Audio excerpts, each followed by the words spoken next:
तेने ब्रह्महृदाय आदिकवये मुच्यन्तियं सूरयः तेजोवादिकृतं यथा विनिमयः यत्त्रिसर्गो मृषा धाम्ना स्वेन सदा निरस्तकुहकं सत्यं परं धीमहि निगमकल्पतरोर्गलितं फलं शुकमुखादमृतद्रवसंयुतं पिबत भागवतं रसमालयं मुहुरघोरसिकाः भुवि भावुकाः यं प्रौरजन्तमवेतमवेतकृत्यं द्वैपायनो विरहकातर आजुगावपुत्रेति तन्मयतयातरवोऽभिनेदुः तं सर्वभूतहृदयं मुनिमानतोऽस्मि श्लोकार्धं श्लोकपादं वा नित्यं भागवतोद्भवं पठेत् शृणोति यो भक्त्या गोसहस्रफलं लभेत् वाणिते करवाण्यं वचरणोऽधि सर्वदा मद्वाक्यसरणिर्भूयात् श्रीमदाचार्य भावका श्रीमतो राघवेन्द्रस्य नमामि पदपङ्कजे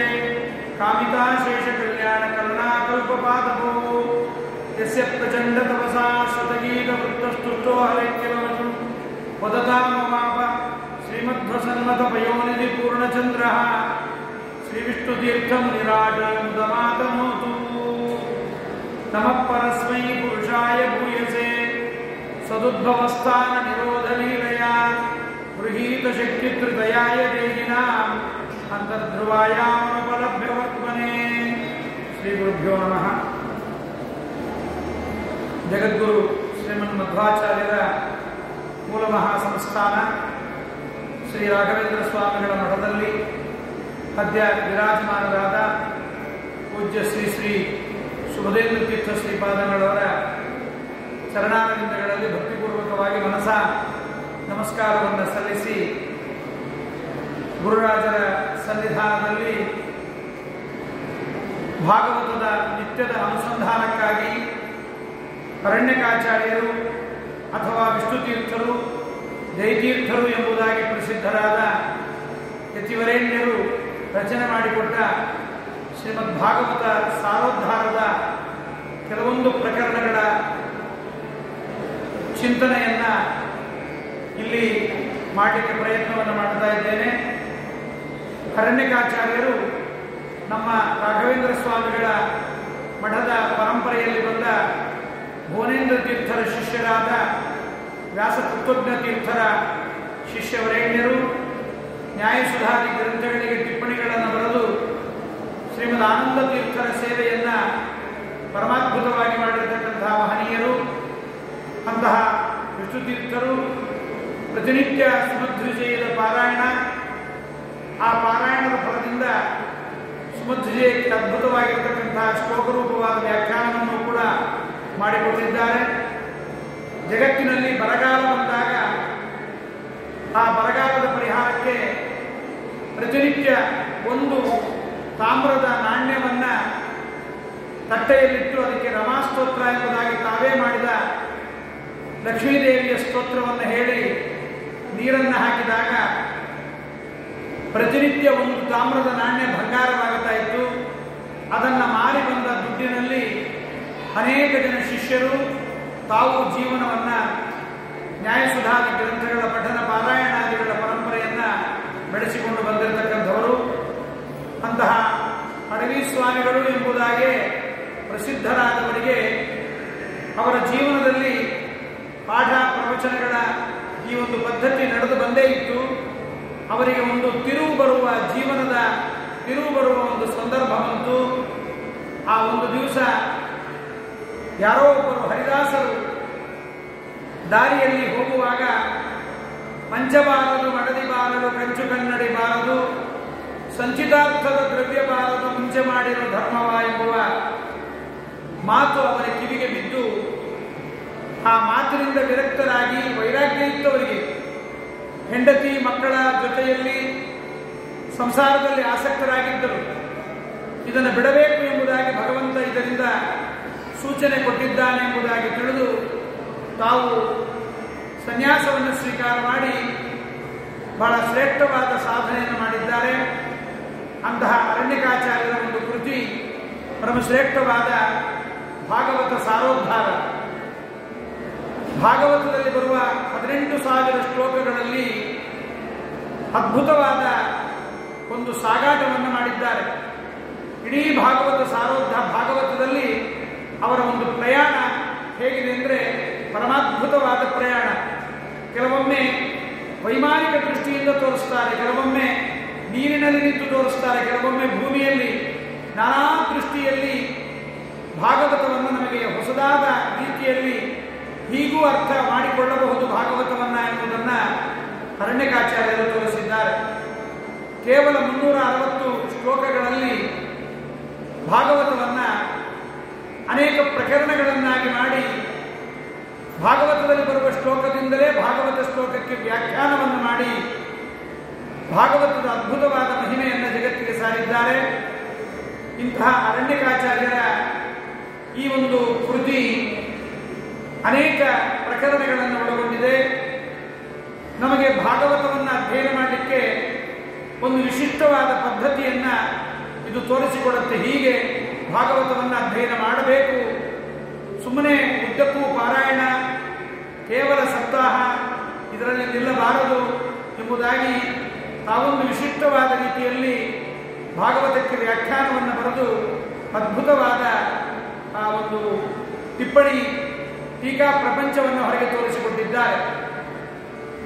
ಭಾಗವತವನ್ನು ಓದುವಾಗ ಆಗತಿ ಪ್ರಕರಣ ಯಾವುದು ಅಂತ ಗೊತ್ತಾಗಲ್ಲ, ಮತ್ತು ರಾಜವಿರಾಗ ಪ್ರಕರಣ ಅಂತ ಮಾಡಿದ್ದಾರೆ, ಸಂಕ್ಷಿಪ್ತ ಶಾಸ್ತ್ರಾರ್ಥ ಪ್ರಕರಣ, ಶುಕಾಗಮನ ಪ್ರಕರಣ, ಹೀಗೆಲ್ಲ ವೈರಾಗ್ಯ ಪ್ರಕರಣ, ಅಧ್ಯಾತ್ಮ ಪ್ರಕರಣ, ಧ್ಯಾನ ಪ್ರಕರಣ, ಬಿಂಬೋಪಾಸಕ ಗುರುಪ್ರಾಪ್ತಿ ಪ್ರಕರಣ, ಧರ್ಮೋಪದೇಶ ಪ್ರಕರಣ, ದೇಶ ಪ್ರಶಂಸ, ಕಾಲ ಪ್ರಶಂಸ, ದೇಹ ಪ್ರಶಂಸ, ಹೀಗೆ ಭಾಗವತದಲ್ಲಿ ಬರುವ ಪರಮಾದ್ಭುತವಾದ ಅನೇಕ ವಿಚಾರಗಳನ್ನು ಮನದಟ್ಟಾಗುವಂತೆ ಶ್ಲೋಕಗಳನ್ನು ಹೆಕ್ಕಿ ತೆಗೆದು ಆ ಶ್ಲೋಕಗಳಿಗೆ ತಾವೇ ವ್ಯಾಖ್ಯಾನವನ್ನು ಕೂಡ ಮಾಡಿದ್ದಾರೆ. ಇದರ ಒಂದು ಪ್ರತ್ಯೇಕವಾದ ವೈಶಿಷ್ಟ್ಯ.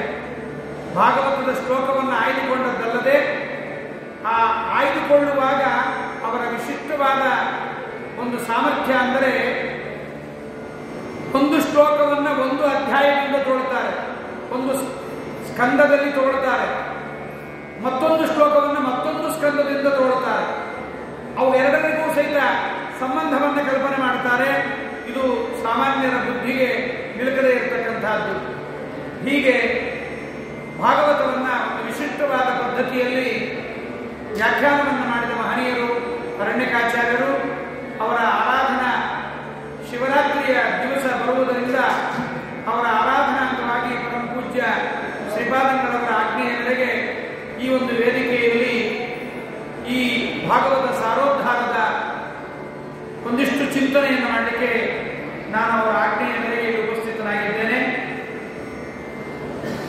ಅರಣ್ಯಕಾಚಾರ್ಯರು ಸಾರೋದ್ಧಾರದಲ್ಲಿ 19ನೆಯ ಪ್ರಕರಣವನ್ನಾಗಿ ಅಧ್ಯಾತ್ಮ ಪ್ರಕರಣ ಎಂಬುದಾಗಿ ತಗೊಂಡಿದ್ದಾರೆ. ಈ ಅಧ್ಯಾತ್ಮ ಪ್ರಕರಣ ಎನ್ನುವುದರಲ್ಲಿ ಬಹಳ ಹಿಂದಿನ ಪ್ರಕರಣಗಳ ಸಂಬಂಧವನ್ನು ಕೊಡ್ತಾ ಈ ಸಂಬಂಧಕ್ಕೆ ಪ್ರಸಂಗ ಸಾಂಗತ್ಯವನ್ನೇ ಹೇಳ್ತಾರೆ. ಮನುಷ್ಯ ಸಾಧನೆಗೆ ಬಂದ ವ್ಯಕ್ತಿ ತಾನು ಕರ್ಮವನ್ನು ಅನುಭವಿಸಬೇಕು, ತಾನು ಮಾಡಿದ ಕರ್ಮವನ್ನು ತಾನು ಅನುಭವಿಸಬೇಕು. ಕರ್ಮ ಎಷ್ಟಿರುತ್ತೆ? ಪುಣ್ಯಕರ್ಮ, ಪಾಪಕರ್ಮ. ಈ ಪುಣ್ಯ ಮತ್ತು ಪಾಪ ಕರ್ಮಗಳು ಎಷ್ಟಿರುತ್ತೆ ಅಂದರೆ ನಾವು ಭೋಗ ಮಾಡಲಿಕ್ಕೆ ಆಗುವುದೇ ಇಲ್ಲ. ಭೋಗ ಮಾಡಲಿಕ್ಕೆ ಆಗದೇ ಇರುವಷ್ಟು ಕರ್ಮಗಳನ್ನು ನಾವು ಬಹುಶಃ ಪುಣ್ಯಕರ್ಮವನ್ನೇನು ಸಂಪಾದನೆ ಮಾಡಿಕೊಂಡು ಬಂದಿರೋದಿಲ್ಲ, ಪಾಪಕರ್ಮವೇ ನಮಗಿರುತ್ತೆ. ಆ ಪಾಪಕರ್ಮವನ್ನು ಭಗವಂತ ಅದನ್ನು ತಾನೇನು ಮಾಡ್ತಾನೆ ಅಂದರೆ ಸಂಚಿತ, ಆಗಾಮಿ, ಪ್ರಾರಬ್ಧ ಅಂತ ಅದನ್ನು 3 ವಿಭಾಗ ಮಾಡ್ತಾನೆ. ಒಂದು ಸಂಪಾದನೆ ಮಾಡಿದ್ದು ಸಂಚಿತ, ಮುಂದೆ ಬರುವ ಪಾಪ ಪುಣ್ಯಗಳು ಆಗಾಮಿ, ಈಗ ಅನುಭವಿಸ್ತಾ ಇರುವುದು ಪ್ರಾರಬ್ಧ ಕರ್ಮ ಅಂತ. ಹೀಗೆ ಸಂಚಿತ ಕರ್ಮ, ಆಗಾಮಿ ಕರ್ಮ, ಪ್ರಾರಬ್ಧ ಕರ್ಮ ಅಂತ 3 ವಿಧವಾಗಿ ಕರ್ಮಗಳಿರುತ್ತೆ.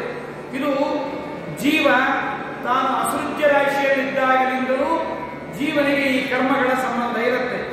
ಈ ಕರ್ಮಗಳನ್ನು ಭಗವಂತ ಒಳಗೆ ಕೂತು ನಮ್ಮ ಕೈಯಿಂದ ಕರ್ಮಗಳನ್ನು ಮಾಡಿಸ್ತಾನೆ. ನಮಗೆ ಕರ್ಮಗಳನ್ನು ಮಾಡುವ ಸಾಮರ್ಥ್ಯ ನಮಗಿಲ್ಲ.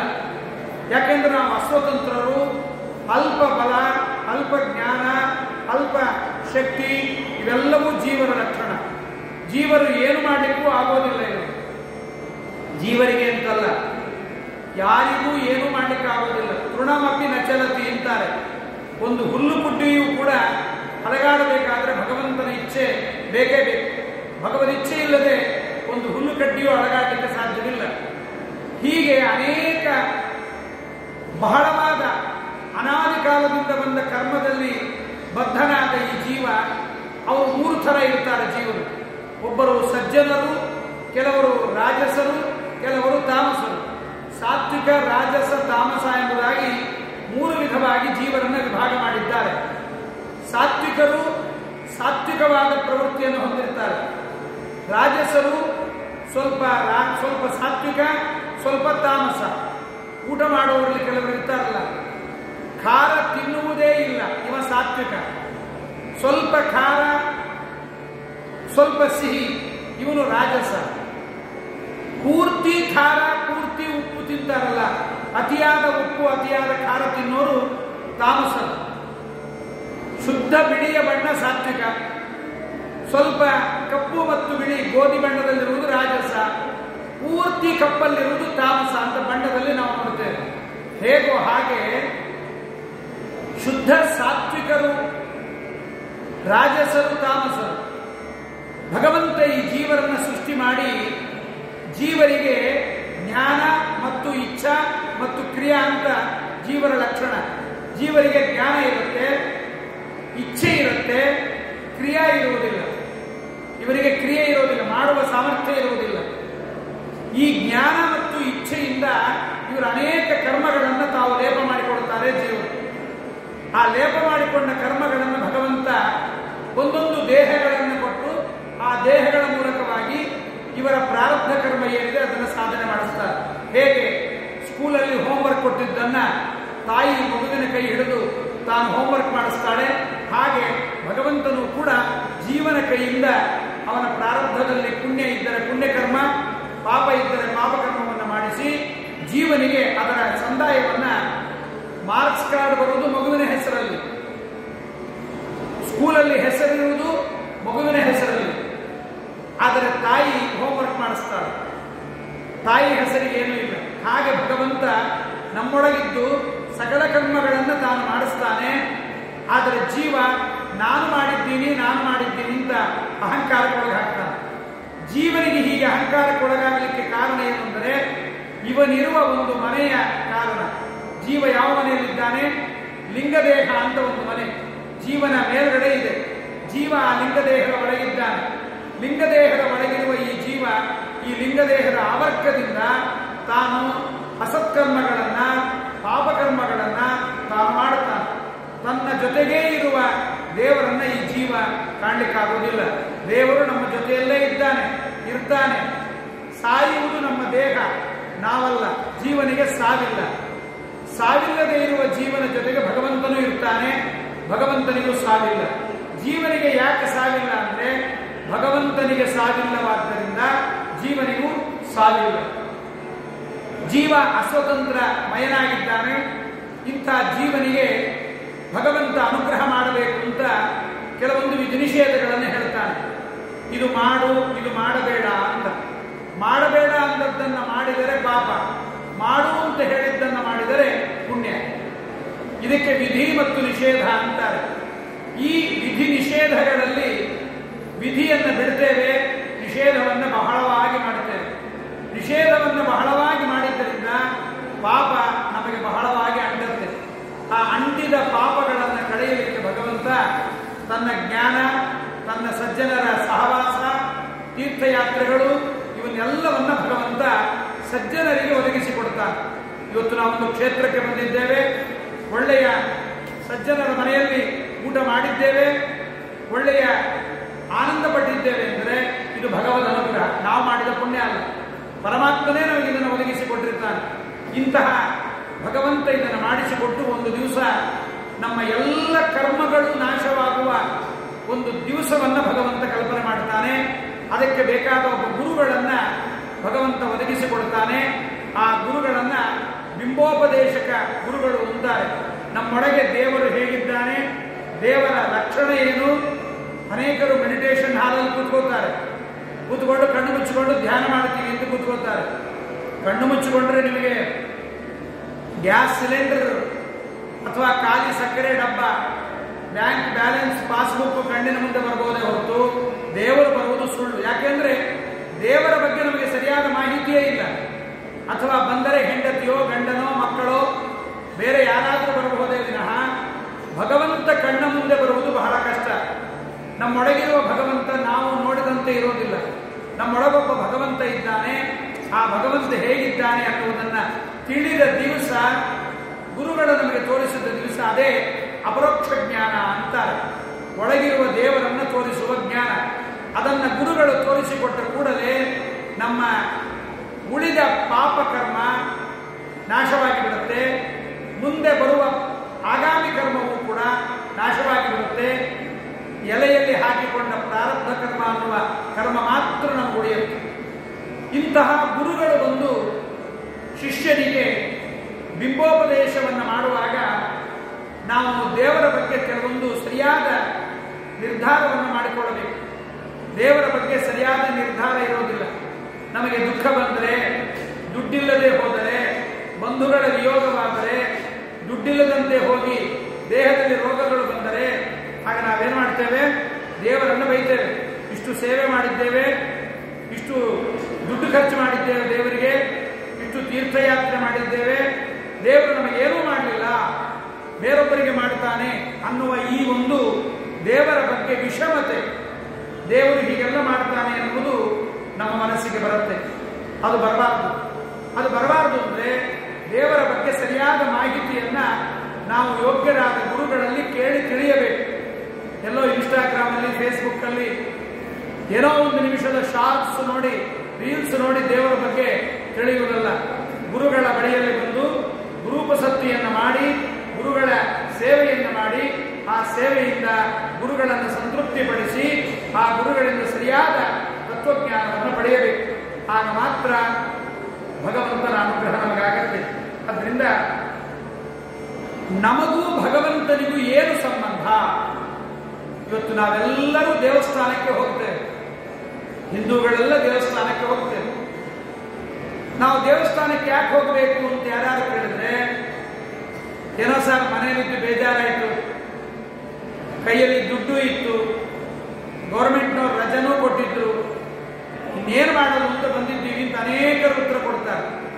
ನಾವು ದೇವಸ್ಥಾನಕ್ಕೆ ಯಾಕೆ ಹೋಗಬೇಕು ಅಂತ ಯಾರು ಟಿವಿಯವರು ಬಂದು ನಿಮ್ಮ ಮುಖಕ್ಕೆ ಮೈಕ್ ಹಿಡಿದು ಕೇಳಿದ್ರೆ, ಇಲ್ಲ ಒಬ್ರು ಹೇಳ್ತಾರೆ ಈ ದೇವರು ತುಂಬಾ ಕೊಡ್ತಾರಂತೆ, ಈ ದೇವರ ಹತ್ರ ತುಂಬಾ ಫಲ ಇದೆಯಂತೆ, ಇಲ್ಲಿ ಬಂದ್ರೆ ಏನು ಕೇಳ್ಕೊಂಡಿದ್ದೆಲ್ಲ ಕೊಡ್ತಾರಂತೆ. ಇಷ್ಟೇ ನಾವು ಉತ್ತರ ಕೊಡೋದು.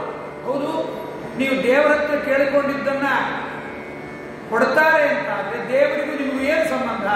ನಿಮಗೆ ದೇವರು ತಂದೆಯೋ ತಾಯಿಯೋ ಬಂಧುವೋ ಏನಾಗಿದ್ದಾನೆ ದೇವರು ನಿಮಗೆ? ಯಾಕೆ ದೇವರು ಕೊಡ್ತಾನೆ? ನೀವೇನು ಮಾಡಿದ್ದೀರಿ ದೇವರಿಗೆ? ದೇವರು ನಮಗೆ ಕೊಡ್ತಾನೆ ಅಂದ್ರೆ ಹೋಗಿ ದುಡ್ಡು ಕಟ್ಟಿಬಿಟ್ರೆ ದೇವರು ದುಡ್ಡು ನಮಗೆ, ದುಡ್ಡಿಗೆ ಅಂದ್ರೆ ದೇವರಿಗೆ ಲಂಚ ಕೊಟ್ಟು ದೇವರಿಗೆ ಒಂದು ಸೇವಾ ಮಾಡಿಸಿದ್ರೆ ದೇವರು ನಮಗೆ ಬೇಕಾದದ್ದನ್ನು ಕೊಡ್ತಾನೆ ಅಂದರೆ ದೇವರಿಗೆ ದುಡ್ಡಿಲ್ಲ, ದೇವರ ಬಳಿಯಲ್ಲಿ ದುಡ್ಡಿಲ್ಲ. ನಾವು ದೇವರಿಗೆ ದುಡ್ಡು ಕೊಟ್ಟರೆ ದೇವರಿಗೆ ಸಂತೋಷವಾಗುತ್ತೆ. ಹಾಗಾಗಿ ದೇವರು ನಮಗೆ ಕೇಳಿದ್ದನ್ನು ಕೊಡ್ತಾನೆ. ಇದು ಅನೇಕರು ತಿಳಿದಿರುವ ತಪ್ಪು ಅಭಿಪ್ರಾಯ. ದೇವರಿಗೆ ದುಡ್ಡಿಲ್ಲ ಅಂದ್ರೆ ನಾವೆಂತ ಮೂರ್ಖರು. ದೇವರ ಹತ್ರ ದುಡ್ಡಿಲ್ಲದೆ ಇದ್ರೆ ಇಷ್ಟು ದೊಡ್ಡ ಪ್ರಪಂಚವನ್ನ ಯಾಕೆ ಸೃಷ್ಟಿ ಮಾಡ್ತಾ ಇದ್ದ? ಪ್ರಪಂಚದಲ್ಲಿ ಬೆಳ್ಳಿ ಬಂಗಾರ ಎಲ್ಲವನ್ನ ಇಟ್ಟಿದ್ದಾನೆ. ನಮ್ಮ ಅಪೇಕ್ಷೆ ಇಲ್ಲದೆ ನಾವು ಕೇಳದೇ ಇದ್ದರೂ ಕೂಡ ನಮಗೆ ಕಣ್ಣು, ಕಿವಿ, ಮೂಗು ಎಲ್ಲ ಇಂದ್ರಿಯಗಳನ್ನು ಭಗವಂತ ಕೊಟ್ಟಿದ್ದಾನೆ. ಒಂದು ಕಿಡ್ನಿ ಫೇಲ್ಯೂರ್ ಆದರೆ ಎಷ್ಟು ದುಡ್ಡು ಖರ್ಚಾಗುತ್ತೆ ಅಂತ ಮೊದಲು ತಿಳ್ಕೊಳ್ಳಿ.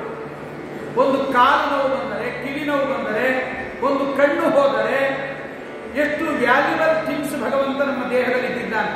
ಇದೆಲ್ಲ ನಾವು ದುಡ್ಡು ಕೊಟ್ಟು ತಗೊಂಡಿದ್ದೀವ ದೇವರ ಹತ್ರ? ಇಲ್ಲವಲ್ಲ. ಇನ್ನು ಕೆಲವರು ಹೇಳ್ತಾರೆ ನೇಚರ್ ಎಲ್ಲ ಮಾಡುತ್ತೆ ಅಂತ. ನೇಚರ್ ಮಾಡೋದಿಲ್ಲ.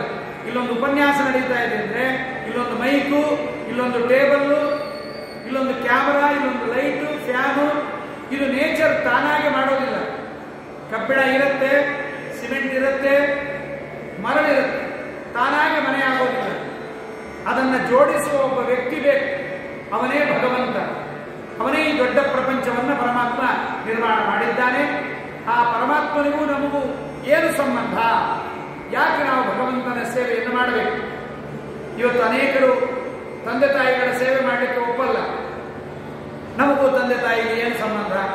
ಗಂಡ ಹೆಂಡತಿಗೆ ಇಚ್ಛೆ ಬಂತು, ಅವರಿಬ್ಬರು ಒಂದಾದಾಗ ಹುಟ್ಟಿದ್ದು ಒಂದು ಮಗು, ನಮ್ಮನ್ನ ಸಾಕಬೇಕಾಗಿತ್ತು, ಸಾಕಿದರು. ನಾವ್ಯಾಕೆ ಈಗ ತಂದೆ ತಾಯಿಯನ್ನು ಸಾಕಬೇಕು ಅಂದ್ರೆ ಎಷ್ಟು ಮೂರ್ಖ ಅಂತಾರೆ ಅವನಿಗೆ. ತಂದೆ ತಾಯಿಗಳ ಇಚ್ಛೆಗೆ ನಾನು ಹುಟ್ಟಿದವನಾದರೂ ಕೂಡ ನಮ್ಮ ಸೇವೆ ಎಷ್ಟು ಮಾಡಿದ್ದಾರೆ ತಂದೆ ತಾಯಿ, ನಮಗೆಷ್ಟು ಸೇವಾ ಮಾಡಿ ನಮ್ಮನ್ನೆಷ್ಟು ಅನುಗ್ರಹ ಮಾಡಿದ್ದಾರೆ, ಆಡಿಸಿದ್ದಾರೆ, ಬೆಳೆಸಿದ್ದಾರೆ, ರೋಗ ರುಜಿನಾದಿಗಳು ಬಂದಾಗ ನಮ್ಮ ಅದರಿಂದ ಪರಿಹಾರ ಮಾಡಿದ್ದಾರೆ. ಇದೆಲ್ಲವನ್ನ ನಾವು ತಿಳಿದಾಗ ತಂದೆಗೂ ತಾಯಿಗೂ ಬಂಧುಗಳಿಗೂ ಬಳಗಕ್ಕೂ ತಂದೆ ಮಗನಿಗಿರುವ ಸಂಬಂಧ ನಮ್ಗೆ ಗೊತ್ತಾಗುತ್ತೆ. ಹಾಗೆ ಭಗವಂತನಿಗೂ ನಮಗಿರುವ ಸ್ನೇಹ, ಭಗವಂತನಿಗೂ ನಮಗೂ ಇರುವ ಸಂಬಂಧ, ಇದನ್ನ ನಮ್ಮ ಬುದ್ಧಿಯಿಂದ ತಿಳಿಲಿಕ್ಕಾಗೋದಿಲ್ಲ. ಅದನ್ನ ಗುರುಗಳಿಂದ ತಿಳಿಯಬೇಕು. ನಾವು ದೇವಸ್ಥಾನಕ್ಕೆ ಯಾಕೆ ಬಂದಿದ್ದೇವೆ? ದೇವರಿಗೂ ನಮಗೂ ಏನು ಸಂಬಂಧ? ದೇವರಲ್ಲಿ ನಾವು ಏನು ಕೇಳಬೇಕು? ಕೆಲವೊಮ್ಮೆ ದೇವರನ್ನು ಬೈತೇವೆ. ಏನೂ ಮಾಡದೇ ಇದ್ದವರಿಗೆ ದೇವರು ಕೊಟ್ಟು ಬಿಡ್ತಾನೆ. ನಾವು ಎಷ್ಟು ಸೇವೆ ಮಾಡಿದರೂ ದೇವರು ನಮಗೆ ಕೊಡೋದಿಲ್ಲ. ಅವ್ರು ಏನೂ ಮಾಡಿಲ್ಲ, ಒಳ್ಳೆ ಮನೆ, ಒಳ್ಳೆ ಮಕ್ಕಳು, ಒಳ್ಳೆ ಹೆಂಡತಿ, ಬೇಕಾದಷ್ಟು ಬಂಗಾರ ಬೆಳ್ಳಿ, ಒಳ್ಳೆ ವಾಹನ ಎಲ್ಲ ಅವರಿಗೆ ಕೊಡ್ತಾನೆ ಭಗವಂತ, ನಮಗೆ ಕೊಡೋದೇ ಇಲ್ಲ. ಈ ಅನೇಕ ಅಭಿಪ್ರಾಯಗಳು ದೇವರ ಮೇಲೆ ನಮಗೆ ಸರಿಯಾದ ಅಭಿಪ್ರಾಯ ಇಲ್ಲ. ಆದ್ದರಿಂದ ದೇವರಲ್ಲಿ ನಾವು ಸಂಬಂಧ ಏನು ಅನ್ನುವುದನ್ನು ಮೊದಲು ತಿಳಿಯಬೇಕು. ದೇವರು ಯಾರು ನಮಗೆ? ದೇವರು ಸೋದರ ಮಾವನೇ, ದೇವರು ತಾಯಿಯೇ, ದೇವರು ತಂದೆಯೇ, ದೇವರು ಬಂಧುವೇ? ಯಾರು ದೇವರು? ಅಣ್ಣನೇ, ತಮ್ಮನೇ? ಯಾರು ಭಗವಂತ? ಯಾರು ಅನ್ನುವುದನ್ನ ನಾವು ತಿಳಿಯಬೇಕು. ಇದನ್ನ ಭಾಗವತದಲ್ಲಿ ಸ್ಪಷ್ಟವಾಗಿ ನಿರೂಪಣೆ ಮಾಡಿಕೊಟ್ಟಿದ್ದಾರೆ. ದೇವರು ಯಾರು ಅಂದರೆ ಅವನನ್ನು ಮೊದಲು ನಾವು ಕೇಳಬೇಕು, ಯಾರಲ್ಲ ಅಂತ. ದೇವರು ಎಲ್ಲವೂ ಅವನೇ. ಯಾರು ಇಲ್ಲಿ ಬಂದಿರುವ ಬಂಧುಗಳು ಯಾರೂ ಅಲ್ಲವೇ ಇಲ್ಲ. ಇವರೆಲ್ಲ ಕೇವಲ ಒಂದು ದೇಹಕ್ಕೆ ಸಂಬಂಧಪಟ್ಟವರಷ್ಟೇ. ಈ ತಂದೆ, ಈ ತಾಯಿ, ಈ ಬಂಧು ಬಳಗ, ಕೊನೆಗೆ ಈ ದೇಹ. ಈ ದೇಹವೂ ಕೂಡ ನಮ್ಮದಲ್ಲ, ಇದು ಪಾಂಚಭೌತಿಕ ದೇಹ. ಇದನ್ನು ಸರಿಯಾಗಿ ತಿಳಿದು ದೇವರು ಮಾಡುವ ಉಪಕಾರವನ್ನು ನಾವು ತಿಳಿಬೇಕು. ಒಬ್ಬ ತಾಯಿ ಒಂದು ಜನ್ಮದಲ್ಲಿ ಉಪಕಾರ ಮಾಡ್ತಾಳೆ, ಒಬ್ಬ ತಂದೆ ಒಂದು ಜನ್ಮದಲ್ಲಿ ಉಪಕಾರ ಮಾಡ್ತಾನೆ, ಒಬ್ಬ ಹೆಂಡತಿ ಒಂದು ಜನ್ಮಕ್ಕೆ, ಒಬ್ಬ ಗಂಡ ಒಂದು ಜನ್ಮಕ್ಕೆ, ಒಬ್ಬ ಮಕ್ಕಳು ಒಂದು ಜನ್ಮಕ್ಕೆ, ಇನ್ನೊಂದು ಜನ್ಮಕ್ಕೆ ಈ ದೇಹ ಇಲ್ಲ. ನಾಯಿಯೋ, ನರಿಯೋ, ಹಂದಿಯೋ, ಕತ್ತೆಯೋ ಆಗಿ ಹುಡ್ತೇವೆ.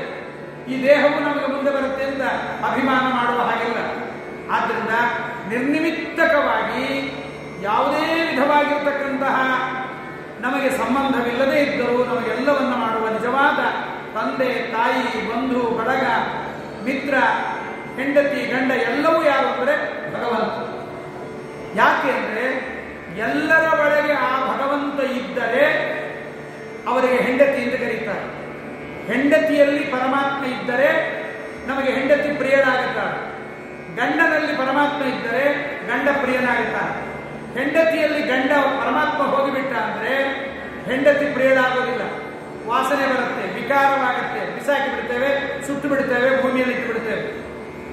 ಒಂದು ವಸ್ತುವಿನಲ್ಲಿ ಭಗವಂತ ಇಲ್ಲದೆ ಹೋದರೆ ಆ ವಸ್ತು ವಿಕಾರವಾಗಿ ಬಿಡುತ್ತೆ, ವಸ್ತು ಹಾಳಾಗಿ ಬಿಡುತ್ತೆ. ಹಾಗಾಗಿ ಭಗವಂತ ಜನ್ಮ ಜನ್ಮಾಂತರದ ಬಂಧುವಾಗಿದ್ದಾನೆ. ಭಗವಂತನು ಬಹುಜನ್ಮದ ಬಂಧು ಭಗವಂತ, ಒಂದು ಜನ್ಮದಲ್ಲಲ್ಲ, ಅನಂತ ಜನ್ಮಗಳಿಂದ, ಅನಾದಿಯಿಂದ, ಅನಂತ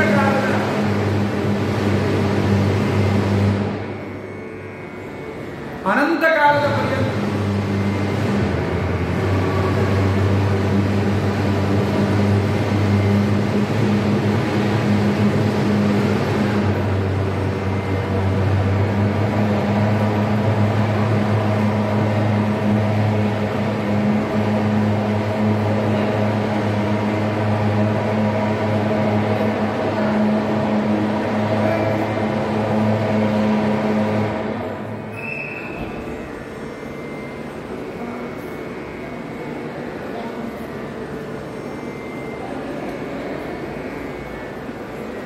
ಅನಾದಿ ಕಾಲದಿಂದ ಅನಂತ ಕಾಲದ ಪರ್ಯಂತರವಾಗಿ ಭಗವಂತನೊಬ್ಬನೇ ನಮಗೆ ನಿಜವಾದ ಸಂಬಂಧಿಕ.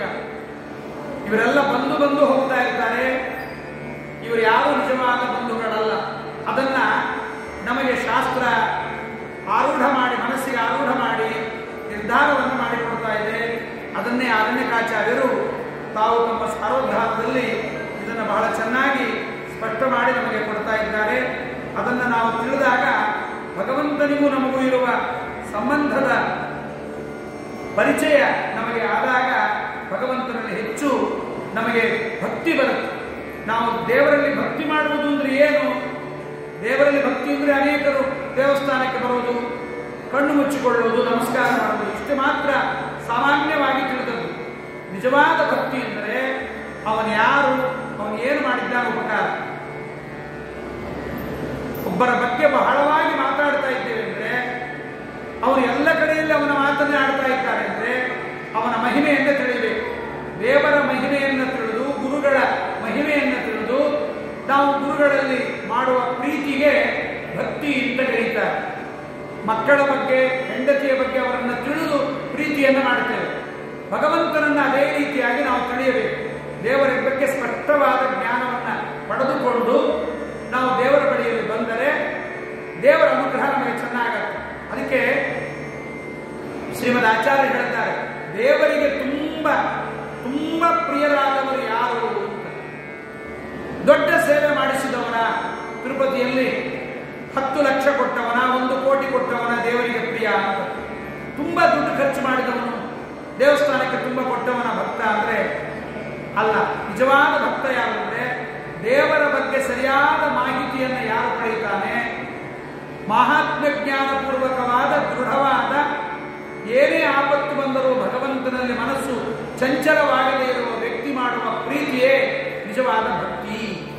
ಆ ಭಗವಂತನ ಮಹಾತ್ಮ್ಯ ಜ್ಞಾನವನ್ನು ಪಡೆದುಕೊಳ್ಳದೆ ನಾವು ದೇವಸ್ಥಾನಕ್ಕೆ ಹೋಗಿ ದೇವರನ್ನು ಮುಟ್ಟಿದ್ರೇನು, ದೇವರನ್ನ ತೊಳೆದ್ರೇನು, ದೇವರಿಗೆ ಅಲಂಕಾರ ಮಾಡಿದ್ರೇನು ಏನು ಪ್ರಯೋಜನವಿಲ್ಲ. ಅದಕ್ಕೆ ದೇವರ ಬಳಿಗೆ ನಾವು ಹೋಗಬೇಕು ಅಂದರೆ ದೇವರು ಮಾಡಿದ ಉಪಕಾರವನ್ನು ತಿಳಿಯಬೇಕು. ದೇವರಿಗೆ ತುಂಬ ಪ್ರಿಯನಾದವನು ಯಾರು ಅಂದರೆ ನ ತಾದೃಶಿ ಪ್ರೀತಿ ನಿಡ್ಯಸ್ಯ ವಿಷ್ಣೋ ಮಹಾತ್ಮ ಜ್ಞಾತರಿ ಯಾದೃಶಿ ಸ್ಯಾತ್. ತನ್ನ ಗುಣಗಳನ್ನು ತಿಳಿದವರಲ್ಲಿ ಭಗವಂತ ಪ್ರೀತಿಯನ್ನು ಮಾಡುವಂತೆ ಈ ಸೇವಾ ಎಲ್ಲ ಮಾಡಬೇಕಾದದ್ದೇ. ನಮಸ್ಕಾರ ಮಾಡೋದು, ಉರುಳುದಂಡಿಗೆ ಹಾಕೋದು, ನಮ್ಮ ದುಡ್ಡನ್ನು ದೇವಸ್ಥಾನಕ್ಕೆ ಕೊಟ್ಟು ಪೂಜೆ ಮಾಡಿಸುವುದು, ಇವೆಲ್ಲ ಪ್ರೈಮರಿ. ಈ ಪ್ರೈಮರಿ ಪೂಜೆಯಲ್ಲಿ ಮುಖ್ಯವಾದದ್ದು ಯಾವುದು ಅಂದರೆ ದೇವರಲ್ಲಿ ನಮಗೆ ಅವನ ಗುಣಗಳ ಬಗ್ಗೆ ಗೊತ್ತಾಗಬೇಕು. ಇವತ್ತು ರಾಯರ ಬಳಿಗೆ ಬಂದಿದ್ದೇವೆ ಎಂದರೆ ರಾಯರು ಯಾರು, ಅವರು ಏನು ಮಾಡಿದ್ದಾರೆ ಉಪಕಾರ, ನಾವು ಕೇಳಿದ್ದೆಲ್ಲ ಕೊಟ್ಟು ಬಿಡ್ತಾರೆ ರಾಯರು. ಸರಿ, ನಿಮಗೆ ಕೇಳಿದ್ದೆಲ್ಲ ರಾಯರು ಕೊಡ್ಬೇಕಾದ್ರೆ ನೀವು ರಾಯರಿಗೆ ಏನು ಮಾಡಿದ್ದೀರಿ? ನಾವು ಕೇಳಿದಷ್ಟು ದುಡ್ಡು ಬ್ಯಾಂಕಲ್ಲಿ ಕೊಡ್ತಾರೆ ಅಂದ್ರೆ ಡಿಪಾಸಿಟ್ ಇಟ್ಟಿರ್ಬೇಕಲ್ವಾ? ಬ್ಯಾಂಕಲ್ಲಿ ಬೇಕಾದಷ್ಟು ದುಡ್ಡು ಕೊಡ್ತಾರೆ ಅಂದ್ರೆ ಡಿಪಾಸಿಟ್ ಎಷ್ಟಿರುತ್ತೋ ಅಷ್ಟೇ ಕೊಡ್ತಾರೆ. ಹಾಗೆ ಭಗವಂತನು ಕೂಡ ನಾವು ದೇವರಲ್ಲಿ ಎಷ್ಟು ಡಿಪಾಸಿಟ್ ಇಡ್ತೇವೆ ಅಷ್ಟು ಮಾತ್ರ ನಮಗೆ ಅನುಗ್ರಹವನ್ನು ಮಾಡ್ತಾನೆ. ಹಾಗಾಗಿ ಇಲ್ಲಿಯೂ ಕೂಡ ಅರಣ್ಯಕಾಚಾರ್ಯರು ಅದನ್ನೇ ಹೇಳ್ತಾರೆ. ಬಿಂಬೋಪಾಸಕ ಗುರುಗಳು ಸಿಕ್ಕ ಮೇಲೆ ನಮ್ಮ ಮನಸ್ಸನ್ನ ಬಹಳ ಶ್ರೇಷ್ಠವಾದ ರೀತಿಯಲ್ಲಿ ಆ ಮನಸ್ಸು ಎಂಬತಕ್ಕಂಥದ್ದು ಭಗವಂತನಲ್ಲಿ ಪ್ರಾವೀಣ್ಯವನ್ನು ಹೊಂದಬೇಕು. ಅದಕ್ಕೆ ಗುರುಗಳು ಶಿಷ್ಯನಿಗೆ ಆ ಶ್ರೇಷ್ಠವಾದ ಭಗವಂತನ ಬಗ್ಗೆ ಜ್ಞಾನವನ್ನು ಮಾಡಿಕೊಡುತ್ತಾರೆ. ಯಾರು ದೇವರು ಏನೇನು ಮಾಡಿದ್ದಾನೆ ನಮಗೆ ಉಪಕಾರ ಇದನ್ನು ತಿಳಿಸಿಕೊಡ್ತಾರೆ. ಇದನ್ನು ಯಾರು ಉಪಾಸನೆ ಮಾಡಿದ್ದಾರೆ ದೇವರ ಬಗ್ಗೆ ಹೀಗೆ ಅಂದಾಗ ಭಾಗವತದಲ್ಲಿ ಶ್ರೀಕೃಷ್ಣ ಪರಮಾತ್ಮ ತಾನು ಪರಮಶ್ರೇಷ್ಠವಾದ ದ್ವಾರಕಾಕ್ಕೆ ಬರ್ತಾನೆ. ದ್ವಾರಕಾಕ್ಕೆ ಬರುವ ಸಂದರ್ಭದಲ್ಲಿ ಅಲ್ಲಿದ್ದ ಎಲ್ಲರೂ, ದ್ವಾರಕಾದ ಎಲ್ಲರೂ ದೇವರನ್ನ ಹೇಗೆ ತಿಳಿಯುತ್ತಾ ಇದ್ರು ನಾವು ತಿಳ್ಕೊಂಡಿದ್ದೇವೆ.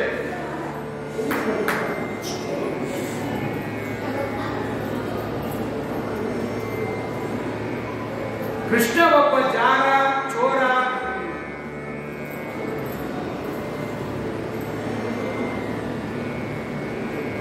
ಕೃಷ್ಣನ ಬಗ್ಗೆ ನಾವು ಯಾರೋ ಏನೋ ಹೆಂಗೋ ತಿಳಿದಿದ್ರು ಅಂತ ತಿಳ್ಕೊತೇವೆ.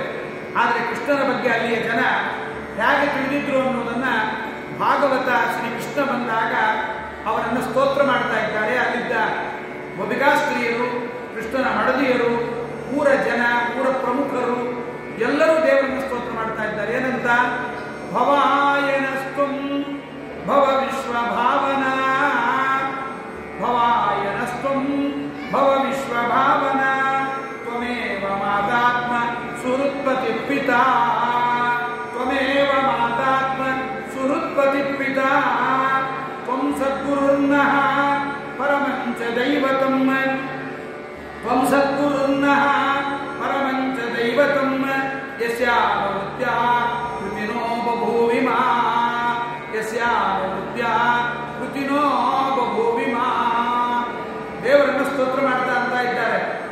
ಸ್ವಾಮಿ ಪರಮಾತ್ಮ ನೀ ಎಂಥವನಪ್ಪ ಅಂದ್ರೆ ವಿಶ್ವಭಾವನ. ದೇವರ ದೇವಸ್ಥಾನಕ್ಕೆ ಹೋದಾಗ ಮೊದಲು ದೇವರನ್ನ ನಾವು ತಿಳಿಯಬೇಕಾದ ವಿಷಯ ಯಾವುದು ಅಂದ್ರೆ ದೇವರನ್ನ ವಿಶ್ವಭಾವನ ಅಂತ ತಿಳಿಯಬೇಕು. ವಿಶ್ವಭಾವನ ಅಂದ್ರೆ ಈ ಜಗತ್ತನ್ನು ಸೃಷ್ಟಿ ಮಾಡಿದವನು ಅಂತ. ಜಗತ್ತನ್ನ ಶ್ರೇಷ್ಠವಾದ ರೀತಿಯಲ್ಲಿ ಸೃಷ್ಟಿ ಮಾಡಿದ್ದಾನೆ.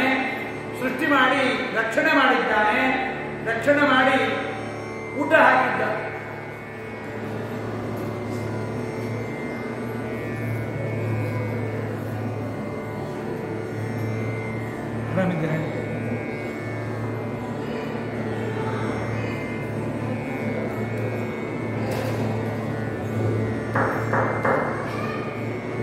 ಭಗವಂತನನ್ನ ದ್ವಾರಕಾಪುರದ ಜನರೆಲ್ಲರೂ ಸ್ತೋತ್ರ ಮಾಡ್ತಾ ವಿಶ್ವಭಾವನ ಅಂತಾರೆ.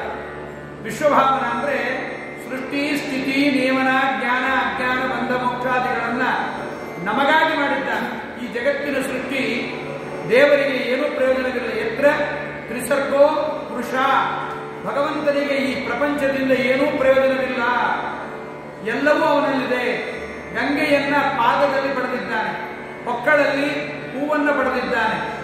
ಅವನು ಪೂರ್ಣಾನಂದನಾಗಿದ್ದಾನೆ. ನಮ್ಮ ಯಾವ ಪೂಜೆಯಿಂದಲೂ ಅವನಿಗೆ ಆಗಬೇಕಾದ ಪ್ರಯೋಜನ ಯಾವುದೂ ಭಗವಂತನಿಗಿಲ್ಲ. ಆದ್ದರಿಂದ ಜಗತ್ತಿನ ಸೃಷ್ಟಿ ಸ್ಥಿತಿ ನಿಯಮನ ಜ್ಞಾನ ಅಜ್ಞಾನ ಬಂಧ ಮೋಕ್ಷಾದಿಗಳನ್ನ ನೀನು ಮಾಡಿದ್ದೀಯಾ. ಅದಕ್ಕೆ ನೀನು ನಮಗೆ ಮಂಗಳವನ್ನು ಉಂಟು ಮಾಡು ಸ್ವಾಮಿ. ಭವಾಯ ನಸ್ತಂ ಭವ ವಿಶ್ವಭಾವನ. ಜೊತೆಗೆ ದೇವರನ್ನ ಸ್ವಾಮಿ ನಿನ್ನ ಸೇವೆಯನ್ನ ಭಕ್ತಿಪೂರ್ವಕವಾಗಿ ಸೇವೆಯನ್ನು ಮಾಡಬೇಕು. ರಾಜಕೀಯ ನಾಯಕರು ಫ್ಲಾಗ್ ಹಾಸ್ಟಿಂಗ್ ಮಾಡುವಾಗ ನಮಸ್ಕಾರ ಮಾಡ್ತಾರಲ್ಲ, ಅವರಿಗೆ ಏನು ಭಕ್ತಿ ಇರಲ್ಲ. ಫ್ಲಾಗ್ ಹಾಸ್ಟಿಂಗ್ ಮಾಡ್ತಾರೆ, ಆಗಸ್ಟ್ 15 ನಮಸ್ಕಾರ ಮಾಡಬೇಕು ಅಂತ ಮಾಡ್ತಾರೆ. ದೇಶಭಕ್ತಿ ಇರಲ್ಲ, ಬರೀ ದುಡ್ಡಿನ ಭಕ್ತಿ ಮಾತ್ರ ಇರುತ್ತೆ. ಹಾಗೆ ದೇವರಲ್ಲಿ ನಾವು ಭಕ್ತಿ ಇಲ್ಲದೆ ಬರೀ ನಮಸ್ಕಾರ, ಬರೀ ಸುತ್ತೋದು ಅದಾಗಬಾರದು. ಗಾಣದ ಎತ್ತಿನಂತೆ ದೇವರನ್ನು ಸುತ್ತುವುದಲ್ಲ. ಭಗವಂತನನ್ನ ಭಕ್ತಿಯಾದಿಪೂರ್ವಕವಾದ ಸೇವೆಯೇ ನಮಗೆ ಫಲವನ್ನು ಕೊಡುತ್ತೆ. ಯಾವಾಗ ಭಕ್ತಿಪೂರ್ವಕವಾಗಿ ನಾವು ದೇವರ ಸೇವೆಯನ್ನು ಮಾಡುತ್ತೇವೆ, ಹಾಗೆ ನಮಗೆಲ್ಲ ಪುರುಷಾರ್ಥಗಳು ನಮಗೆ ಸಿದ್ಧಿಯಾಗುತ್ತೆ. ನಮ್ಮ ಮನೋರಥಗಳೆಲ್ಲ ಸಿದ್ಧಿಯಾಗಬೇಕು ಅಂದರೆ ಭಕ್ತಿಪೂರ್ವಕವಾದ ಸೇವೆಯಿಂದ. ಭಕ್ತಿ ಎಂದರೆ ಮಹಾತ್ಮ ಜ್ಞಾನಪೂರ್ವಕವಾದ ದೃಢವಾದ ಸ್ನೇಹ ಪ್ರೀತಿ. ಭಗವಂತನಲ್ಲಿ ಆ ಒಂದು ದೃಢವಾದ ಪ್ರೀತಿ ನಮಗಿರಬೇಕು. ಆದ್ದರಿಂದ ನಮಗೆ ನೀನು ದೈವವಾಗಿದ್ದೀಯ. 3 ವಿಧವಾದ ದೈವವೂ ನೀನಾಗಿದ್ದೀಯ. ಇಷ್ಟನಾಗಿದ್ದೀಯ, ಅದರ ಜೊತೆಗೆ ವಿಶಿಷ್ಟನಾಗಿದ್ದೀಯ ಮತ್ತು ಅಧಿಕೃತನಾಗಿದ್ದೀಯ. 3 ವಿಧವಾದ ದೇವರು ನೀನಾಗಿದ್ದೀಯ. ಪರಮಂ ದೈವತಂ, ತ್ರಿವಿಧಾಪಿ ದೇವತಾ ನೀನಾಗಿದ್ದೀಯ. ಜೊತೆಗೆ ಬರೀ ಕೇವಲ ದೈವವಲ್ಲ, ನೀನೇ ಗುರುವಾಗಿದ್ದೀಯ. ಗುರುವಿನಲ್ಲಿ ಕೂತು ಉಪದೇಶವನ್ನು ಮಾಡಿಸಿಕೊಡ್ತೀಯ.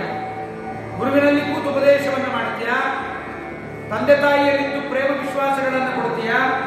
ಜೊತೆಗೆ ನೀನು ಹೀಗೆ ಕೃಪಾಳುವಾಗಿದ್ದೀಯ. ದೇವರನ್ನ ಚಿಂತನೆ ಮಾಡುವಾಗ ಬಹಳ ವಿಶಿಷ್ಟವಾದ ಕೃಪಾಳು ನೀನು ಎಂಬುದಾಗಿ ದೇವರನ್ನ ಚಿಂತನೆ ಮಾಡಬೇಕು. ತ್ವಮೇವ ಮಾತಾ ಪಿತಾ, ನೀನೇ ನಿರ್ನಿಮಿತ್ತಕನಾಗಿರ್ತಕ್ಕಂಥ ಬಂಧು ಅಂದರೆ ಭಗವಂತನೊಬ್ಬನೇ. ಮಿಕ್ಕಾದವರೆಲ್ಲ ನಿಮಿತ್ತ ಬಂಧುಗಳು, ಕೇವಲ ನಿಮಿತ್ತ ಬಂಧುಗಳು. ಪರಮಾತ್ಮ ಮಾತ್ರ ನಿರ್ನಿಮಿತ್ತನಾದ ಬಂಧುವಾಗಿರ್ತಾನೆ. ನಾವು ಬೈಲಿ, ತಿರಸ್ಕಾರ ಮಾಡಲಿ, ಪೂಜೆ ಮಾಡಲಿ, ಪೂಜೆ ಮಾಡದೇ ಹೋಗಲಿ, ಏನು ಮಾಡಿದರೂ ನಮ್ಮನ್ನು ಬಿಟ್ಟು ಪರಮಾತ್ಮ ಕದಲುವುದಿಲ್ಲ. ನಮ್ಮ ಮನೆಯಲ್ಲಿ ಒಂದು ಮದುವೆ ಆದರೆ ಒಬ್ಬ ಮಗಳ ಮದುವೆ ಆಗಿರುತ್ತೆ. 2ನೇ ಮದುವೆ ಆದಾಗ ಅಳಿಯ ಸ್ವಲ್ಪ ಓಡಾಡಿದ ಅಂದರೆ ತುಂಬಾ ಹೊಗಳುತ್ತೇವೆ. ಯಾಕೆ ಅಳಿಯ ನಮ್ಮ ಮಗಳನ್ನು ನೋಡ್ಕೊಳ್ಳಿ ಅಂತ ತುಂಬಾ ಓಡಾಡಿದ್ರಿ, ತುಂಬಾ ಮಾಡಿದಿರಿ ಅಂತ. ಆದರೆ ಭಗವಂತ ಹಾಗಲ್ಲ. ಅವನೆಂಥವನಾಗಿದ್ದಾನೆ ಅಂದರೆ ಎಲ್ಲವೂ ಅವನೇ ಮಾಡಿರ್ತಾನೆ. ಅವನಿಗೆ ಹೊಗಳಿಸ್ಕೊಳ್ಳೋದು ಅಂತ ಏನು ಬೇಕಾಗಿಲ್ಲ. ಅಳಿಯನಿಗೆ ಹೊಗಳದೆ ಹೋದರೆ, ನಾನು ಇಷ್ಟು ಮಾಡಿದೆ, ಎಲ್ಲರಿಗೂ ಬಸ್ ಟಿಕೆಟ್ ಮಾಡಿಸಿದೆ, ಎಲ್ಲರನ್ನೂ ಮನೆಯಲ್ಲಿ ಕರೆದೆ, ಅವನೇನು ಬಗ್ಗಿರೋದಿಲ್ಲ ಬಡಿಸಿರೋದಿಲ್ಲ ಅಳಿಯ, ನಾನೆಲ್ಲರಿಗೂ ಟಿಕೆಟ್, ಅದು ಮಾವನ ದುಡ್ಡಲ್ಲೇ ಟಿಕೆಟ್ ಮಾಡಿಸಿರ್ತಾನೆ, ಎಲ್ಲವೂ ನಾನು ಮಾಡಿದೆ ಅಂತ ಅಳಿಯ ಹೇಳ್ಕೊತಾನೆ. ಆದರೆ ಅವನಿಗೆ ಹೊಗಳಬೇಕು ಮಾವ, ಅಯ್ಯೋ ತುಂಬಾ ಶ್ರಮ ಪಟ್ರಿ, ಕಷ್ಟ ಆಯಿತು ಅಂತ. ಕಷ್ಟಪಟ್ಟಿದ್ದೆಲ್ಲ ಮಾವ, ದುಡ್ಡು ಕೊಟ್ಟಿದ್ದೆಲ್ಲ ಮಾವ, ಆದ್ರೆ ಅಳಿಯನ್ನು ಹೊಗಳಬೇಕು, ಹೊಗಳಿದ್ರೆ ಅಳಿಯನ್ ಸಂತೋಷ ಆಗತ್ತೆ ಅಂತ. ಹಾಗೆ ದೇವರಿಗೆ ಹೊಗಳಿಸಿಕೊಳ್ಳುವುದರಿಂದ ಸ್ತೋತ್ರದಿಂದ ಭಗವಂತನಿಗೆ ಏನೂ ಆಗಬೇಕಾಗ ಅನೇಕರು ತಿಳಿತಾರೆ. ದೇವರಿಗೆ ಸ್ತೋತ್ರ ಮಾಡಿದರೆ ಪ್ರಿಯನಾಗುತ್ತೆ. ಸ್ತೋತ್ರ ಅಂದ್ರೆ ಎತ್ತಿಕೊಂಡಿದ್ದಾರೆ ಗೊತ್ತಾ? ಇಲ್ಲದೇ ಇದ್ದದ್ದನ್ನು ಹೇಳುವುದು ಅಂತ. ಖಂಡಿತ ಅಲ್ಲ. ವಿದ್ಯಮಾನ ಗುಣಕಥನವೇ ಸ್ತೋತ್ರ. ದೇವರಲ್ಲಿರುವ ಗುಣಗಳನ್ನು ಹೇಳುವುದಕ್ಕೆ ಸ್ತೋತ್ರ ಅಂತಾರೆ. ಇದು ಅನೇಕರಿಗೆ ಗೊತ್ತಿಲ್ಲ. ರಾಘವೇಂದ್ರ ಸ್ತೋತ್ರ, ವೆಂಕಟೇಶ್ವರ ಸ್ತೋತ್ರ, ವಿಷ್ಣು ಸಹಸ್ರನಾಮ ಸ್ತೋತ್ರ. ಸ್ತೋತ್ರ ಅಂದ್ರೆ ಏನೋ ಇಲ್ಲದೇ ಇದ್ದದ್ದನ್ನ ದೇವರ ಬಗ್ಗೆ ಹೇಳ್ತಾ ಇದ್ದಾರಲ್ಲ, ಅವನಲ್ಲಿರುವ ಗುಣಗಳನ್ನ ತಿಳಿಯುವುದಕ್ಕೆ ಸ್ತೋತ್ರ ಅಂತಾರೆ. ಸ್ತುತಿ, ಸ್ತೋತ್ರ. ಹಾಗಾಗಿ ಭಗವಂತನ ಸ್ತೋತ್ರವನ್ನು ಮಾಡಬೇಕು. ನೀನು ನನಗೆ ತಂದೆ, ನಿರ್ನಿಮಿತ್ತರಾಗಿರ್ತಕ್ಕಂಥ ಸ್ನೇಹಿತ, ಪತಿ, ಸ್ವಾಮಿ, ಗಂಡನ ಒಳಗೆ ನೀನಿದ್ದೀಯ, ಹೆಂಡತಿಯಲ್ಲಿ ನೀನಿದ್ದೀಯ, ಪ್ರತಿಯೊಂದು ಪದಾರ್ಥದ ಒಳಗೂ ನೀನಿದ್ದೀಯ. ಹೀಗೆ ಪರಮಾತ್ಮನ ಸಂಬಂಧವನ್ನು ನಾವು ತಿಳಿಯಬೇಕು. ಇದು ಗುರುಗಳು ಶಿಷ್ಯನಿಗೆ ಹೇಳುವ ಮೊದಲ ಪಾಠ. ಬಿಂಬಾಪರೋಕ್ಷದ ಬಗ್ಗೆ, ಅಪರೋಕ್ಷ ಜ್ಞಾನದ ಬಗ್ಗೆ ಹೇಳುವಾಗ ಮೊದಲು ಹೇಳುವ ಪಾಠ ಯಾವುದು ಅಂದರೆ ಇದು. ಭಗವಂತನಿಗೆ, ಭಗವಂತನ ಬಗ್ಗೆ ಇದನ್ನು ಗುರುಗಳು ಹೇಳ್ತಾರೆ. ಆ ಅಂತರಂಗ ದೇವರ ಬಗ್ಗೆ ಸರಿಯಾದ ಜ್ಞಾನ ಪಡೆಯಬೇಕು. ಭಗವಂತ ಯಾರು, ಅವನಿಗೂ ನಮಗೂ ಇರುವ ಸಂಬಂಧ ಏನು, ಅವನೇ ನಿಜವಾದ ತಂದೆ, ಅವನೇ ನಿಜವಾದ ತಾಯಿ, ಅವನೇ ಬಂಧು ಎನ್ನುವ ಜ್ಞಾನ ನಮಗಾಗಬೇಕು. ಆದ್ದರಿಂದ ಅಂತ ಭಗವಂತನ ಬಗ್ಗೆ ನಾವು ಹೀಗೆ ತಿಳಿಯಬೇಕು. ಹೌದು, ಆಯಿತು, ದೇವರನ್ನ ಹಾಗೆ ತಿಳಿಯೋಣ, ನಿರ್ನಿಮಿತ್ತಕವಾಗಿ ನಮಗೆಲ್ಲರಿಗೂ ಅನುಗ್ರಹ ಮಾಡ್ತಾನೆ ಅಂತ. ಆದರೆ ದೇವರಲ್ಲಿ ಒಂದು ದೋಷ ಇದೆ, ಕೆಟ್ಟ ದೋಷ ಇದೆ. ಒಬ್ಬೊಬ್ಬರಿಗೆ ಒಂದೊಂದು ರೀತಿ ಫಲವನ್ನು ಕೊಡ್ತಾನಲ್ಲ. ಯಾಕೆ? ಎಲ್ಲರೂ ದೇವಸ್ಥಾನಕ್ಕೆ ಬಂದಿದ್ದೇವೆ, ಎಲ್ಲರೂ ಊಟಕ್ಕೆ ಕೂತಿದ್ದೇವೆ, ಒಬ್ಬರಿಗೆ ಮಾತ್ರ ಜಿಲೇಬಿ ಬಡಿಸಿದ್ರು, ಒಬ್ಬರಿಗೆ ಬರೀ ಸಾರು ಬಡಿಸಿದ್ರು, ಒಬ್ಬರಿಗೆ ಏನೂ ಬಡಿಸಲೇ ಇಲ್ಲ. ಇದು ದೇವಸ್ಥಾನದಲ್ಲಿ ಮಾಡೋ ದೋಷ ಅಂತ ಗಲಾಟೆ ಮಾಡ್ತಾನೆ. ದೇವರು ಹೀಗೆ ಮಾಡ್ತಾನೆ, ಕೆಲವರಿಗೆ ಕೊಡ್ತಾನೆ, ಕೆಲವರಿಗೆ ಕೊಡೋದೇ ಇಲ್ಲ. ಎಷ್ಟು ಸೇವೆ ಮಾಡಿದರೂ ಅವರಿಗೇನು ಕೊಡಲ್ಲ, ಕೆಲವರಿಗೆ ಕೊಡ್ತಾನೆ. ಇದರ ಬಗ್ಗೆ ಬಹಳ ಗಲಾಟೆ ಇರುತ್ತೆ. ನಮ್ಮ ಮಂತ್ರಾಲಯದಲ್ಲಿ ಒಬ್ಬ ಹೆಣ್ಮಗಳು ಬಂದಿದ್ರು ರಾಯರ ಸೇವೆಗೆ. 12 ವರ್ಷ ಸೇವೆ ಮಾಡಿದ್ರು ರಾಯರ ಸೇವೆ. 12 ವರ್ಷ ಸೇವೆ ಮಾಡಿದ್ರು. ಅವಳ ಜೊತೆಯಲ್ಲಿ ಬಂದವರೆಲ್ಲ ಖಾಲಿ ಆಗಿದ್ರು. 12 ವರ್ಷ ಮಕ್ಕಳಾಗಬೇಕು ಅಂತ ಸೇವೆ ಮಾಡಲಿಕ್ಕೆ ಬಂದಿದ್ದಾಳೆ ರಾಯರ ಸೇವೆ. ಅವಳ ಜೊತೆಗೆ ಬಂದವರೆಲ್ಲ 1 ವರ್ಷ 2 ವರ್ಷದಲ್ಲಿ ಸೇವಾ ಮುಗಿಸಿ 1 ವಾರದಲ್ಲಿ ಹೋಗಿಬಿಟ್ರು. ಅವಳಿಗೆ ರಾಯರು ಸ್ವಪ್ನದಲ್ಲೂ ಸೂಚನೆ ಕೊಡಲಿಲ್ಲ, ಯಾರ ಮುಖದಲ್ಲೂ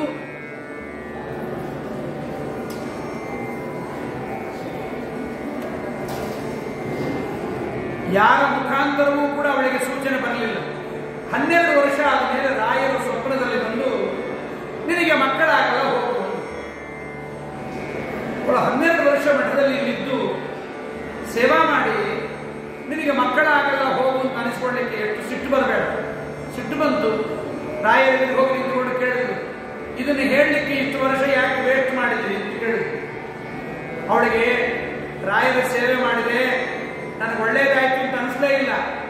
ನಾವು ಸೇವಾ ಮಾಡಿದ್ದಕ್ಕೆ ಕೌಂಟ್ರಲ್ಲಿ ರಶೀದಿ ಬರೆಸುವುದರೊಳಗಾಗಿ ನಮಗೆ SMS ಮೆಸೇಜ್ ಬಂದಿರಬೇಕು ವಾಟ್ಸಪ್ಪಲ್ಲಿ, ನಿಮ್ ಕೆಲಸ ಆಯಿತು ಅಂತ. ಅಂದರೆ ಆ ದೇವರ ಬಗ್ಗೆ ನಮಗೆ ಬಹಳ ಪ್ರೇಮ.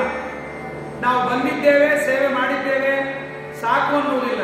ನಮ್ಮ ಅಪೇಕ್ಷೆ ಏನು ಅಂದರೆ ನಾವು ಮಾಡಿದ ಸೇವೆಗಿಂತ ಹೆಚ್ಚು ಫಲ ಬರಬೇಕು ಅಂತ.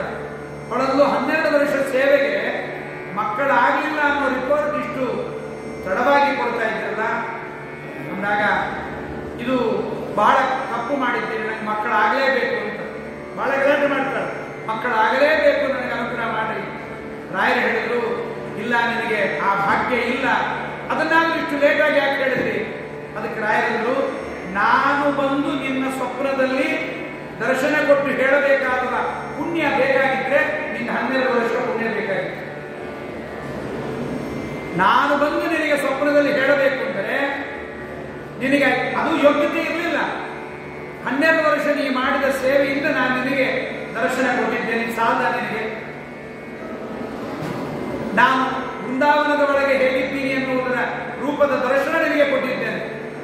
ಇದಕ್ಕಿಂತ ಹೆಚ್ಚು ನಿನಗೇನು ಬೇಕು? ಇಂತಹ ದರ್ಶನವನ್ನು ಪಡೆದು ಮಕ್ಕಳು ಬೇಕು ಅಂತೆಲ್ಲ ಅಂತ ಇಲ್ಲ.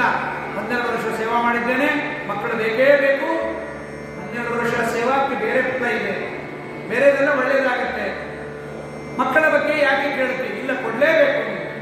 ರಾಯರ ಮಗು ಕೊಟ್ಟರು, ಆ ಮಗುವಿಗೆ ನವರಂಧ್ರಗಳಲ್ಲೂ ರಕ್ತ ಕೀವು ಹೊಲಸಾಗಿತ್ತು.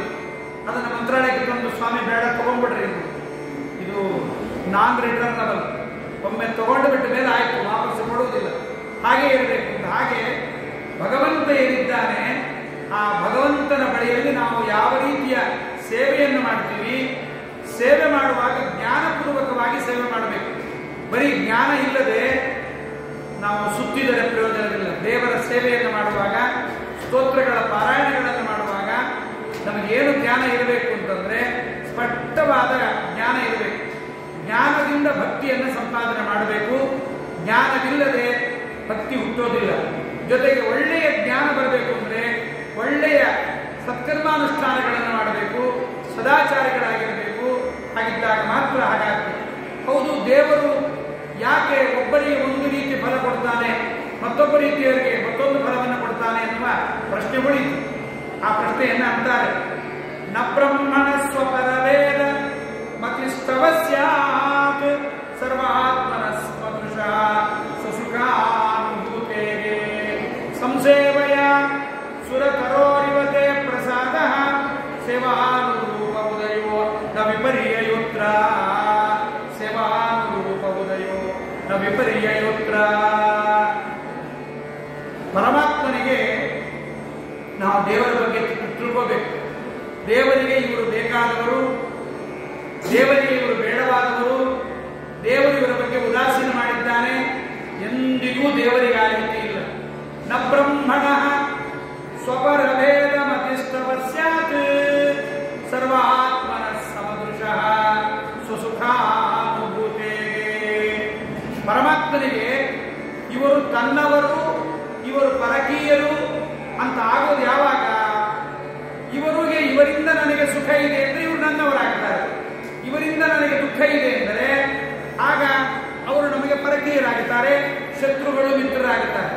ಭಗವಂತನಿಗೆ ಹಾಗೆ ಇನ್ನೊಬ್ಬರಿಂದ ಆಗಬೇಕಾದದ್ದು ಮತ್ತು ಪರಮಾತ್ಮನಿಗೆ ಇನ್ನೊಬ್ಬರಿಂದ ದ್ವೇಷ ದುಃಖ ಯಾವುದೂ ಅವರಿಗೆ ಆಗುವುದಿಲ್ಲ. ಯಾಕೆಂದ್ರೆ ಸ್ವಸುಖಾನುಭೂತೇ, ಪರಮಾತ್ಮ ತಾನೇನಾಗಿದ್ದಾನೆ ಅಂದರೆ ಸ್ವಸ್ವರೂಪ ಸುಖದಿಂದ ತಾನು ತುಂಬಿದ್ದಾನೆ.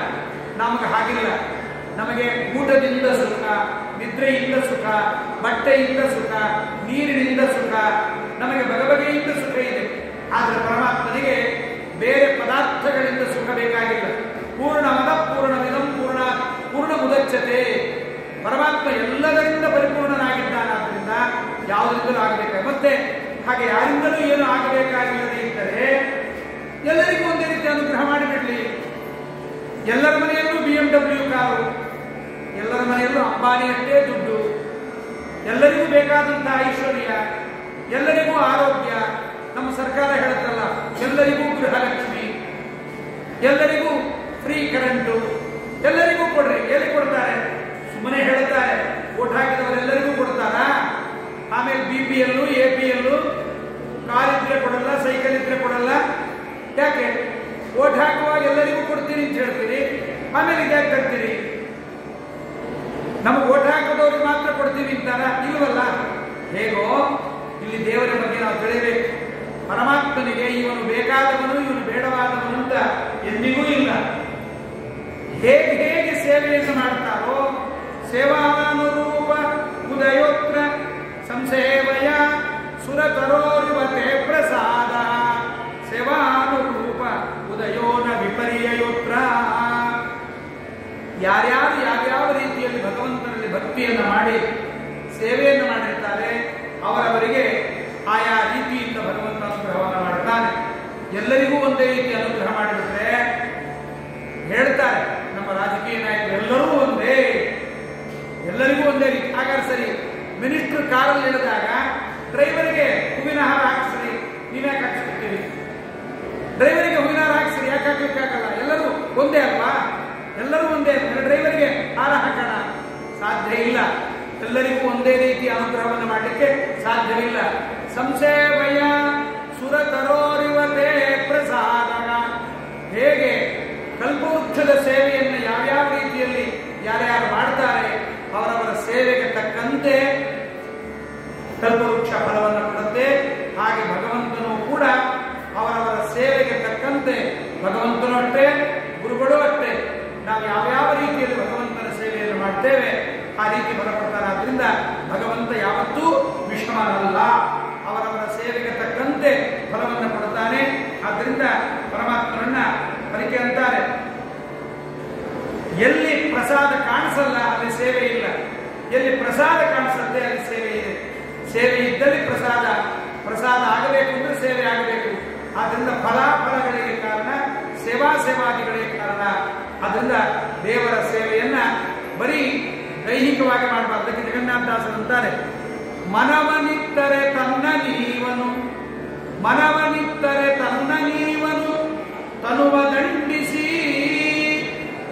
ದಂಡಿಸಿ ದಿನ ದಿನದಿ ಸಾಧನವ ಮಾಡ್ಬನಿಗಿದ್ದವನು ಸ್ವರ್ಗಾದಿ ಭೋಗಗಳ. ಕೃಷ್ಣನ ಬಳಿಗೆ ದುರ್ಯೋಧನನು ಬಂದ, ಅರ್ಜುನನು ಬಂದ. ದುರ್ಯೋಧನ ದೇವರ ಸೈನ್ಯವನ್ನು ತಗೊಂಡು ಹೋದ, ಒಂದು ಅಕ್ಷೋಹಿಣಿ ಸೈನ್ಯವನ್ನು ತಗೊಂಡು ಹೋದ. ಸೈನ್ಯವೂ ನಾಶ ಆಯಿತು, ದುರ್ಯೋಧನನು ನಾಶ ಆದ. ಅರ್ಜುನ ದೇವರನ್ನ ಕೇಳಿದ, ನಮ್ಗೇನು ಬೇಡ ಸ್ವಾಮಿ, ನೀನು ಬೇಕು, ನಮಗೆ ದೇವರು ಬೇಡ, ದೇವರು ಕೊಡುವ ಫಲ ಮಾತ್ರ ಬೇಕು.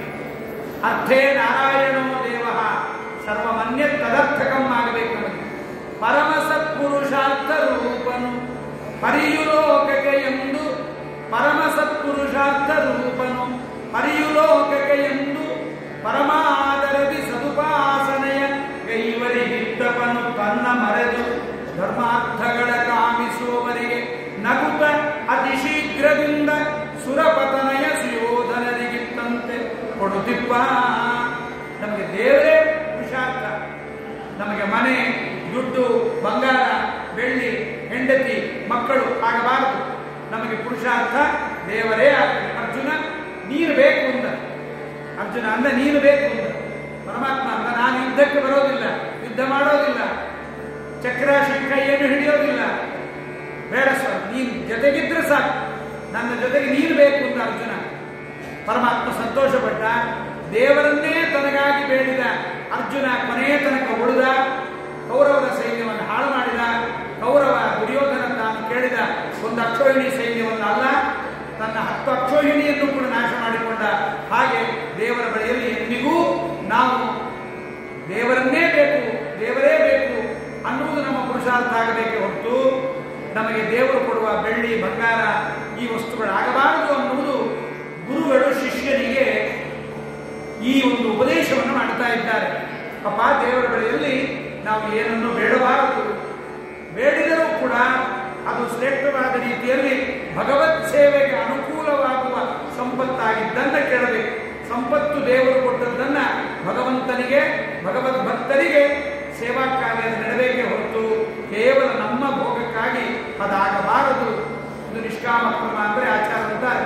ನಿಷ್ಕಾಮ ಕರ್ಮ ಅಂತಂದ್ರೆ ಭಗವದ್ಗೀತೆಯಲ್ಲೂ ಭಗವಂತ ಹೇಳ್ತಾನೆ, ಬರೀ ನಿಷ್ಕಾಮ ಆಗಿಬಿಟ್ರೆ ಜಗತ್ತಿನಲ್ಲಿ ಕಾಮನೇ ಇಲ್ಲದೆ ಇದ್ರೆ ಜಗತ್ತೇ ನಡೆಯೋದಿಲ್ಲ. ದೇವರ ಸೇವೆ ಬೇಕು ಅನ್ನುವ ಕಾಮನೆಯೂ ಇಲ್ಲದಂತಾಗಿಬಿಡುತ್ತೆ. ಹಾಗಾಗಿ ನಿಜವಾದ ನಿಷ್ಕಾಮನಾ ಸೇವಾ ಅಂದರೆ ಇದು ಎಂಬುದನ್ನು ತಿಳಿಸಿಕೊಟ್ಟಿದ್ದಾರೆ. ಹಾಗೆ ಭಗವಂತ ನ ಬ್ರಹ್ಮಣ ಸ್ವಪರಭೇದಮತಿಸ್ತವ ಸ್ಯಾತ್ ಸರ್ವಾತ್ಮನ ಸಮದೃಶಃ ಸುಸುಖಾನುಭೂತೆ ಸಂಸೇವಯ ಸುರತರೋರಿವ ತೇ ಪ್ರಸಾದಃ ಸೇವಾನುರೂಪ ಉದಯೋ ನ ವಿಪರ್ಯಯೋತ್ರ. ಎಂದಿಗೂ ಭಗವಂತನಲ್ಲಿ ಈ ಒಬ್ಬರಿಗೆ ಒಂದು ಮತ್ತೊಬ್ಬರಿಗೆ ಒಂದು ಅನ್ನುವುದನ್ನು ಭಗವಂತ ಕೊಡುವುದಿಲ್ಲ. ಒಂದೊಮ್ಮೆ ನಮಗಾಗದೇ ಇದ್ದಾಗ ದೇವರು ಅವರಿಗೆ ಮಾಡಿದ ನಮಗೆ ಮಾಡಲಿಲ್ಲ ಅನ್ನುವ ಈ ಭಾವನೆಯನ್ನು ದೇವರಲ್ಲಿ ತಾಳಬಾರದು. ಅವರವರ ಸೇವೆ, ಅವರವರ ಪುಣ್ಯ ಇದ್ದಂತೆ ಭಗವಂತ ಅನುಗ್ರಹ ಮಾಡುತ್ತಾನೆ ಅನ್ನುವುದನ್ನ ಹೀಗೆ ಕರ್ಣಿಕಾಚಾರ್ಯರು ಒಂದು ಮಾತನ್ನುತ್ತಾರೆ, ವಿಷಮ ದೃಷ್ಟೋ ಪುರುಷೇ ಭಕ್ತಿಹೀನ ಭವತ್ಯೇವ. ವ್ಯಕ್ತಿಯಲ್ಲಿ ಯಾವತ್ತೂ ಕೂಡ ವಿಷಮತೆ ನಮಗೆ ಕಂಡಿತು ಅಂದರೆ ಅವನಲ್ಲಿ ಭಕ್ತಿ ಮಾಡೋದಿಲ್ಲ. ಆದರೆ ಭಗವಂತನಲ್ಲಿ ವಿಷಮತೆ ಇದೆ ಅಂತಂದರೆ ಭಗವಂತನಲ್ಲಿ ವಿಷಮತೆ ಇಲ್ಲ. ಕಲ್ಪವೃಕ್ಷದ ಸೇವೆಯನ್ನು ಯಾವ್ಯಾವ ರೀತಿಯಲ್ಲಿ ಯಾರ್ಯಾರು ಮಾಡ್ತಾರೆ ಅವರವರ ಸೇವೆಗೆ ತಕ್ಕಂತೆ ಫಲವನ್ನು ಭಗವಂತ ಕೊಡುತ್ತಾನೆ.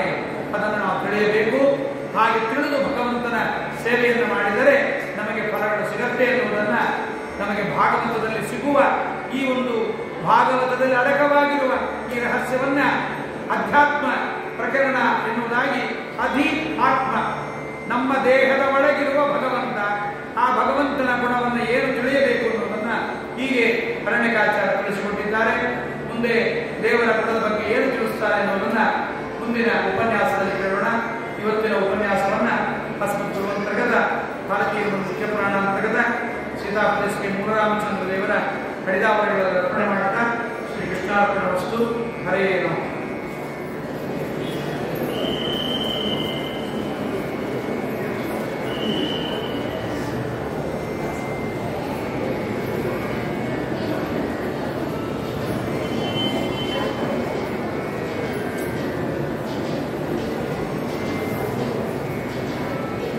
Hello.